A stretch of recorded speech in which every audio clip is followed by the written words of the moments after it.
Hello प्यारे बच्चों, आपका स्वागत करता हूं आपके अपने YouTube channel maths by Maninder Dhull में। आज हम आपके साथ डिस्कस करेंगे एक्सरसाइज 1.2 के क्वेश्चंस को। देखिए बच्चों, सबसे पहले क्वेश्चन में क्या कहता है, निम्नलिखित संख्याओं को अभाज्य गुणनखंडों के गुणनफल के रूप में व्यक्त कीजिए। तो सबसे पहले हमें समझना होगा कि अभाज्य गुणनखंड क्या होते हैं। तो प्यारे बच्चों, अभाज्य संख्याएं क्या होती हैं, पहले इसको समझते हैं। अभाज्य संख्याएं जो संख्याएं या तो एक पर भाग होती हैं या फिर स्वयं पर भाग होती हैं, इसके अलावा किसी तीसरी संख्या पर पूरी पूरी भाग नहीं होती, वे अभाज्य संख्याएं कहलाती हैं। तो सबसे छोटी अभाज्य संख्या जो है हमारे पास वो 2 है। उसके बाद 3, 5, 7, 11, 13, उसके बाद 17, 19, 23। इस प्रकार से ये हमारे पास अभाज्य संख्याएं हैं और आगे इसी प्रकार से चलती रहती हैं। तो प्यारे बच्चों, आपकी जो बुक के अंदर है वो ज़्यादा से ज़्यादा यहाँ तक 23 तक ही है कि आप सबसे ज़्यादा भाग जो करोगे वो 23 तक ही भाग करोगे। तो आपने क्या करना है, अभाज्य गुणनखंड बनाने के लिए सभी संख्याओं को इन संख्याओं से ही भाग करके देखिएगा। जिस संख्या पर भाग होती है तो बहुत अच्छी बात है, नहीं तो हम आगे वाली संख्या को ले लेंगे। जैसे आप पहला आपके पास सम है, तो आपने अभाज्य गुणनखंड करना है 140 के। किसके अभाज्य गुणनखंड करने हैं, 140 के। तो प्यारे बच्चों, आप देखिए आप इसके अभाज्य गुणनखंड कैसे करते हैं। सबसे पहले हम इसको 2 पे भाग करके देखते हैं। 2 से 14, 0 भाग करने पर 17 आ जाता है। 2 पर फिर भाग करते हैं तो 35 आ जाता है। फिर 5 पे भाग करके देखते हैं, क्योंकि 2 पे भाग नहीं हो रहा है, 3 पे भी नहीं होगा, और 5 पे भाग करके देखें तो 5 से 35। और अब 7 पे भाग करते हैं तो यहाँ पर क्या आ जाएगा, 1 आ जाएगा। तो 140 को मैं कैसे लिख सकता हूँ, 2 गुणा 2 गुणा 5 गुणा 7, ठीक है ना। तो ये इसके अभाज्य गुणनखंड के रूप में ये व्यक्त हो गया।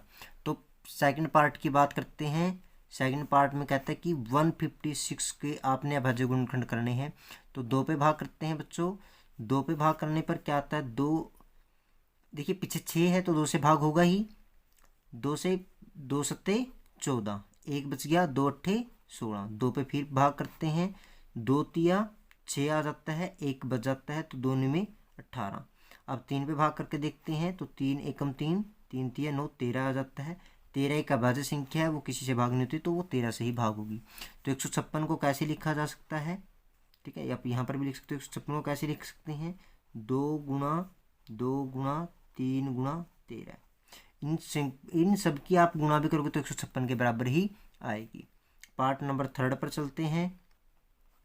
पार्ट नंबर 3 में क्या कहता है, 3। अब हम करते हैं पार्ट नंबर 3 को। क्या कहता है, 3825 के हमने क्या है, अभाज्य गुणनखंड करने हैं। तो प्यारे बच्चों, हमने जो पहले लिखा है कि पहले हम 2 से भाग करके देखते हैं, फिर 3 से, फिर 5 से, फिर 7 से, फिर 9, फिर 11 से अभाज्य संख्या लिखते हैं ना हम। 2, 3, 5, 7, 11, 13, 17, 19 और 23, ये हमारे पास अभाज्य संख्या है। सो 2 से तो भाग नहीं होगा, 3 से भाग करके देखते हैं। 3 एकम 3, कितना बच गया, नहीं बचा कोई, 3 दूनी 6, तो 2 बच गया हमारे पास। 3 सत्ते 21, ठीक है, और 3 पंजे 15। तो 7 और 5 12 और 3 15, तो फिर 3 से भाग हो जाएगा।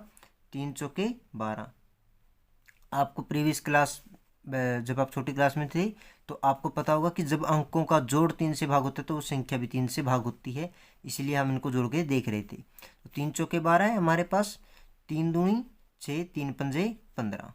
अब फिर हम 5 पे भाग कर देते हैं, ठीक है, क्योंकि 5 और 4 9 2 11 आ रहा है, तो 3 से भाग नहीं होगा।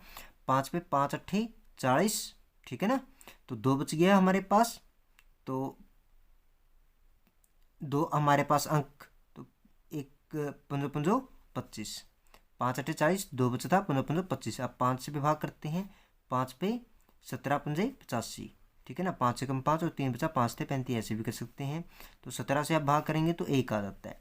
तो 3825 को हम कैसे लिख सकते हैं, 3 गुणा 3 गुणा 5 गुणा 5 गुणा 17।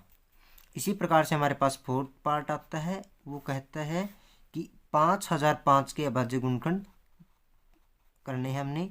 तो 5 पे ही चलेगा, 1000 5000 1000 1 आ जाता है।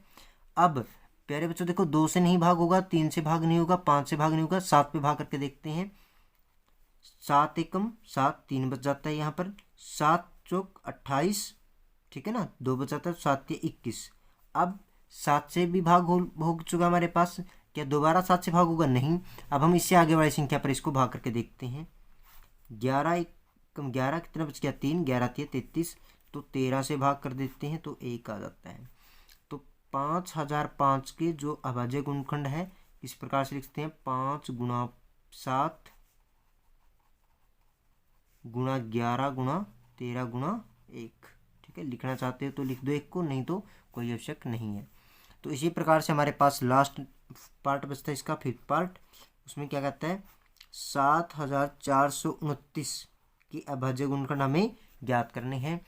तो प्यारे बच्चों देखिए, 2 से भाग करते हैं, नहीं होगा, 3 से भी नहीं होगा, 4 से 5 से भी नहीं होगा, 7 से भी नहीं, 11 से भी नहीं, 13 से भी नहीं, लास्ट में चलते 17 के पास।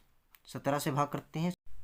अब हमने 17 से इसको भाग किया तो 17 चौके 68, कितना बच गया? 6, 17 3 51, कितना बच गया हमारे पास? 11, ठीक है ना, 17 7 119। अब 17 पे भी भाग हो चुका है ये।